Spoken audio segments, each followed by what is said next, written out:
Number 10, Matt Thomas. Despite tragedy early on in his personal life, losing his father to suicide when he was just 11 years old, Matt persevered through his childhood to ultimately lead Onalaska High School to a Division II state championship in his junior season. Going into his first college season, he ranked one spot behind Zach Levine for the 51st ranked recruit. Unfortunately, then at Iowa State, Thomas averaged under 6 points per game in his first 2 seasons, which included getting a DUI in his sophomore year. So even after Matt stepped up his play to close out his college career, in 2017, NBA GMs had questions about the sharpshooter's past. He went undrafted, clinched the Summer League title shooting 8 of 9 from 3, but still no team signed Thomas. So he signed in Spain's Liga ACB, where with his second club team, Valencia, he led them to their 4th ever Euro Cup, was second on the team in scoring, and had an effective 3-point field goal percentage of 99% when left wide open. That earned him the nickname Mr. 99%, and his play gained the attention of Toronto's savvy front office. Nowadays, the Raptors' rookie snipers had limited minutes, which is why he's not ranked any higher, but has been damn efficient in the time he's been given. Number 9, Kent Bazemore. Now on his 6th different team, the Kings are 10-6 since picking up the veteran guard. Flashing back to 2012, Bazemore's last college season saw him shoot the lowest percentage of his 4-year Old Dominion tenure, and despite winning CAA Defensive Player of the Year in his junior and senior season, he went undrafted, but spent the Summer League on a squad next to Klay Thompson, Harrison Barnes, and Draymond Green. However, his first few years in the Bay were spent carving out a reputation as a barely playing, frenetically enthusiastic bench guy, and especially after a 23-game 2013-14 season in LA where he suffered a torn tendon, it didn't seem like Kent's career would last very long. In an early fall signing, the Hawks gave him a chance, and he's displayed his solid shot-making but scrappy defensive repertoire which has kept him on an NBA floor ever since. From 2015 to 17, he helped ATL complete a mark of 10 straight playoff appearances, which had been active since 2007. Flashing forward, and Bazemore was just traded for to be a piece that gets sacked down to those very playoffs.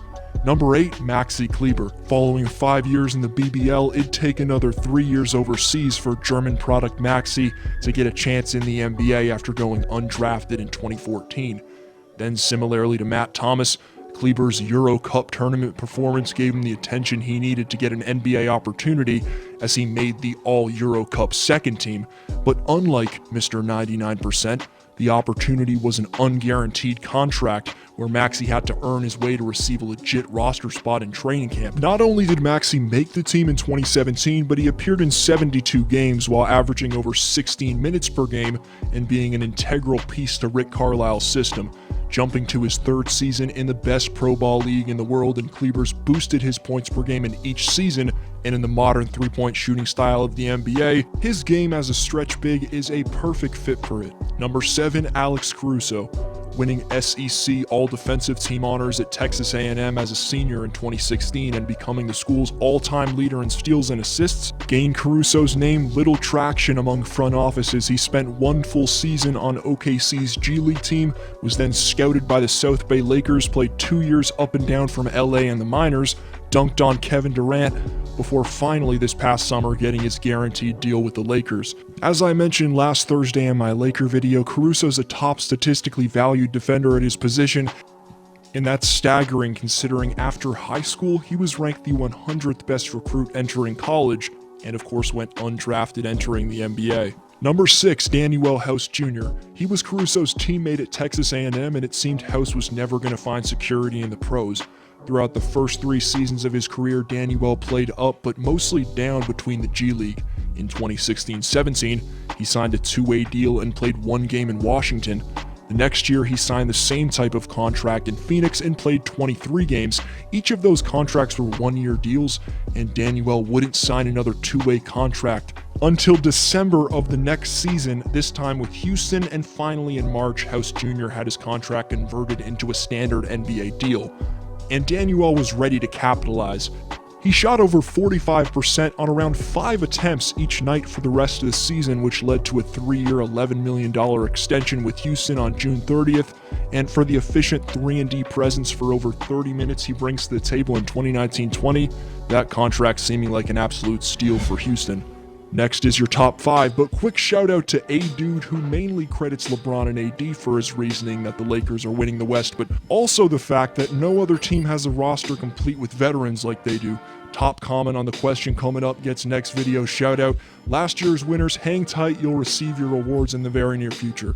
Number 5, Dorian Finney-Smith. The theme of four-year college players being overlooked continues in our second undrafted ranking, and Finney-Smith was all SEC second team with the Gators in both 2015 and 16.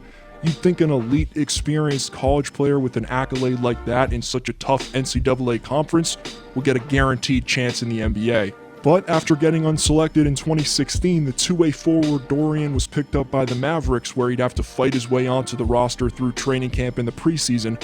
Smith did just that. Dallas savvily stuck with him through tough shooting stretches in his first 2 pro campaigns, and now the 26-year-old's one of the toughest wings to score against in the league today. Number 4, Royce O'Neal. It was his teammate Joe Ingles featured in my last undrafted list, but kudos again to Utah's scouting department in finding another overlooked gem.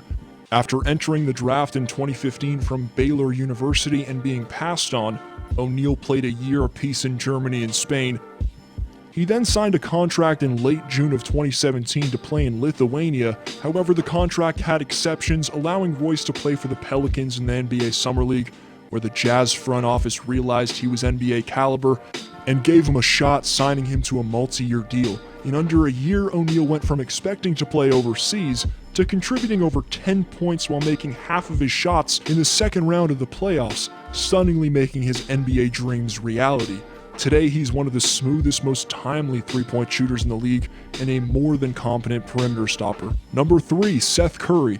Overshined by the chef most of his life, it's time for us fans to seriously start giving sniping Seth the respect he deserves. Out of anyone you've seen ranked today, no one's faced a tougher journey to make the NBA than him. The bad luck for Seth started right out of high school. Liberty University was the only school to offer him a basketball scholarship, who in 2019 just made their first NCAA tournament. After averaging over 20 in 2008-09 with Liberty, Curry then transferred to Duke, where a toe injury forced him to be a redshirt sophomore and not finish college until 2013, but as a senior, he put up 17.5 points per game, including making 43.8% of his three-pointers. But Seth's only path into the league was through a training camp/preseason deal. He did appear in 6 preseason games next to his brother in 2013. Then he was waived by the Warriors, and Curry's next 2 seasons would go on to be spent in the D-League. And it would take Seth averaging 24 points playing with the Pelicans Vegas Summer League team in 2015, coincidentally just like our last ranked Royce O'Neal. But that's where Curry would shoot the lights out and earn a guaranteed contract with the Sacramento Kings. Fast forward to 2020, and in Seth's second stint with the Mavericks, he's averaging career highs in percentages, is second in league-wide three-point percentage, and in his last 10 before an ankle sprain was averaging over 19 points per game. Number 2, Daniel Theis. Currently 6th in league-wide defensive real plus-minus. After the All-Star break, the Celtics centers averaged nearly 14 points, over 8 boards on 62.8% from the field. Nearly 7 years ago, Theis was an early entry candidate into the 2013 NBA draft after playing 4 years professionally in his home country of Germany. Nothing came from it, and in 2014 he went back to his home country and won the BBL Best Young Player Award, which followed by Theis pursuing an NBA roster spot with the Wizards Summer League team. It didn't pan out. Daniel again returned to the BBL, where he led his team to his first ever German League championship, re-signed for a couple more years, then won another 2 titles with B. Rose Bamberg. He's gotten significantly injured twice since signing in Boston in 2017, but Daniel's catching and finishing in the paint, as well as his seamless ability to space the floor out with jumpers, are starting to become qualities as dominant as they were for him in Germany, and he's proving me wrong so far for saying they should have traded for Drummond. Number 1's next. But before you comment who was snubbed, go see the 10 players ranked in the first version of this list, and also realize this is a list of undrafted players currently in the NBA. Honorable mentions to the most highly considered Celtics backup point guard Brad Wanamaker, who helped Theis win 2 of his titles in the BBL, playing 7 seasons overseas after going undrafted out of Pittsburgh in 2011. Now he's the NBA's leader in free throw percentage and a valued Celtic role player. And quickly, another 4 current players who were undrafted 4-year college players in the valued 3-and-D wing for the second-seeded Nuggets Torrey Craig, speedy Wizards guard Ish Smith, smooth up-and-coming scorer in San Antonio's Bryn Forbes, and the currently injured but still deadly 14-year veteran JJ Barea, who'd maybe be one of the greatest undrafted players of all time, which is a list potentially for another day, but this video ranks current value. Number 1, Christian Wood. Detroit's big man outstandingly is right in the midst of the very best players at his position in real plus minus, and more than earns the number 1 ranking. Wood's recently also starting to take over games with his versatile scoring and rebounding consistently. Just drool over the man's beastly numbers in his last 10 games. For Christian, the road wasn't always as close to being this smooth though. It was in fact a damn rocky trip to becoming a legit pro, projected to be a late first-round pick in 2015's draft after leaving UNLV following 2 seasons. He spent 3 seasons playing a combined 123 games in the minors with the Sixers, Hornets, and last season the Bucks G League team.